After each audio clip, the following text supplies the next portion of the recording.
Good evening, chat. It's Deepak here again from Gobsmackers, of a private tutoring company based in London.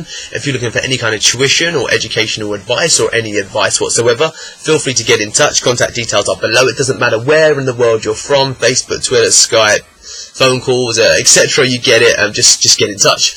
Okay, cool.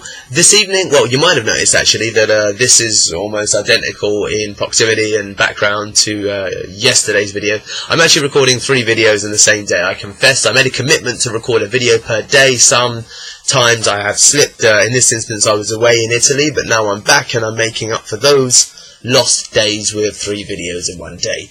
Anyway, today I want to talk about the importance of not panicking. We are kind of, from a biological standpoint, you know, we have highly attuned fear responses. To put it in a very, that is already a very crude way. I'm sorry, biologists and anatomists and physiologists and all the ists out there.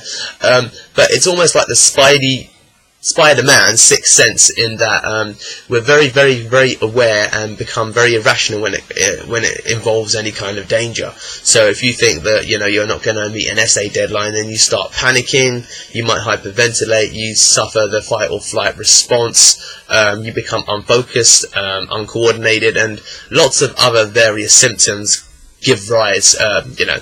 And this is an emotional response that a lot of the time doesn't serve us very well in the modern day, because if you are unable to complete an essay in time, it really, really isn't the end of the world. And of course you might think that, well, this counts towards my final grade, it's an assessed essay, you know, with various other things.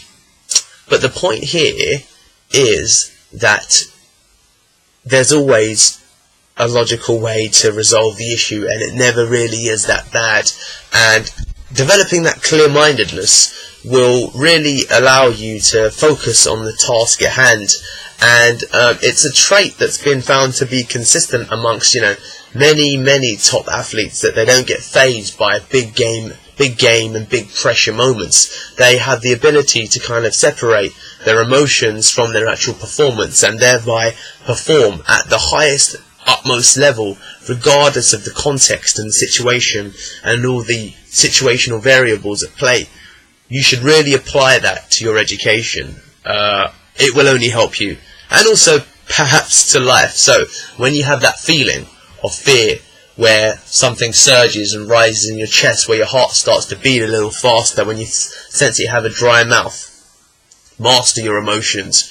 Realize that this is an emotional response rather than a logical response, and start using that bad boy called logic more, and it will help you actually in the end get the result that you need, because you'll stop panicking in that moment and you'll start acting by working on what needs to be done.